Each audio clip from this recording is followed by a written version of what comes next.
बचपन से ही मैं मेकअप नहीं करती, बस शादी वगैरह में करती हूँ मेकअप।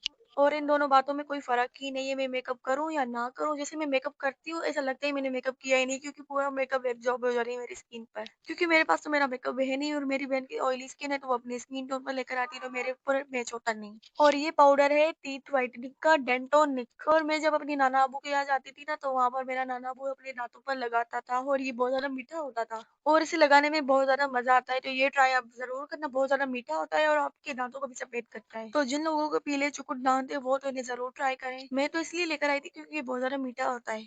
और ये है डिओड्रेंट, इसकी खुशबू बहुत ज़्यादा अच्छी है और ये बहुत ज़्यादा लॉन्ग लास्टिंग है। 4-5 घंटे तक तो आई थिंक चल जाएगा। इसे मैं इतना अच्छा इसलिए बोल रही हूँ क्योंकि एक रेयर फ्लावर होता है, उससे ये बनता है, इसलिए इसकी इतनी प्यारी अच्छी सी खुशबू है। और ये है बॉडी स्प्रे, इसकी भी स्मेल बहुत ज़्यादा स्मूथ और सॉफ्ट है। मैं हमेशा परफ्यूम, बॉडी स्प्रे, मिस्ट वगैरह लाइट स्मेल की लेती हूँ, क्योंकि मुझे लाइट स्मेल वाली बहुत ज़्यादा पसंद है। और ये है मेकअप स्प्रे, आफ्टर मेकअप के बाद इसे यूज़ किया जाता है। मेरी ड्राई स्किन है, तो मैंने लोगों से सुना था जिसकी ड्राई स्किन है, मेकअप से पहले वो फेशियल ऑयल लगाए। तो मैंने अंकल को बोला, आप मुझे फेशियल ऑयल दे दें। अंकल ने बोला फेशियल ऑयल वेशियल ऑयल कुछ नहीं होता, क्योंकि उन्हें समझ नहीं आ रहा था।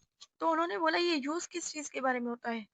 अंकल ने बोला कि फेशियल ऑयल यूज़ किस चीज़ के लिए होता है? वैसे तो ये फेशियल ऑयल बहुत ज़्यादा चीज़ों के लिए यूज़ किया जाता है, लेकिन मैं तो अपने मेकअप के लिए ले रही थी, तो मैंने अंकल को बोला मेकअप से पहले लगाए जाते हैं जिनकी ड्राई स्किन हो। अंकल को फिर भी कुछ समझ में नहीं आया, तो अंकल ने मुझे ये मेकअप स्प्रे दे दिया, बोल दिया कि आखिर में ये लगा देना मेकअप के बाद, फिर आपका मेकअप खराब नहीं होगा। मैंने कहा अंकल मेकअप से पहले लगाए जाते हैं। उसने बोला ये आप पैसे ज़ाया कर रही हैं। उन्होंने बोला आप ये पैसे ज़ाया करिए, फेशियल ऑयल कुछ नहीं होता, बस ये आप मेकअप के बाद लगा लेना। समझ तो मुझे वैसे भी कुछ नहीं है, फिर भी मैंने ले ली। और ये है इयररिंग्स गाइस, इसकी बहुत ज़्यादा बुरी हालत हो गई थी। ये डेंटोनिक इस पाउडर की मैंने डब्बी खोली ना, तो इसका पाउडर नीचे गिर गया और इससे अंदर चला गया, तो ये इयररिंग्स थोड़ी खराब हो गई थी। ऐसे खराब होना नहीं बोलते, बस मेरे अपने कपड़ों से पोंछ लिया, अब ठीक हो गई नहीं। और ये क्या है मेरी पप्पू? नहीं, मेरी ब्रेसलेट है, ये थोड़ा मुकुड़ गया है, ये बहुत ज़्यादा बुरा था। मैंने अंकल को दूसरा बोला था, पर पता नहीं अंकल ये क्या दे दिया। मैंने वो वाला अंकल को बोला था, वो बहुत ज़्यादा प्यारा था, ये हर्ट वाला पता नहीं किधर से आ गया। और ये मेहंदी, मेहंदी वाले पर तो मुझे बहुत ज़्यादा गुस्सा है, उसी अंकल से मैंने ली है।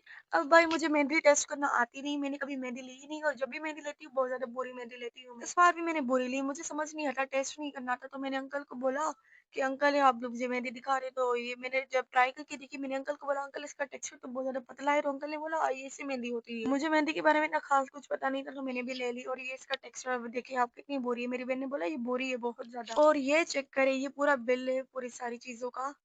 गैस में चीजें इस तरह से निकाल रही थी जैसे घर घर आंटी आती है ना मेकअप बेचने, वैसी लग रही थी। तो अभी गाइस मैंने आप सबको ये सारी चीजें दिखाई, तो अब आपको लग रहा है कि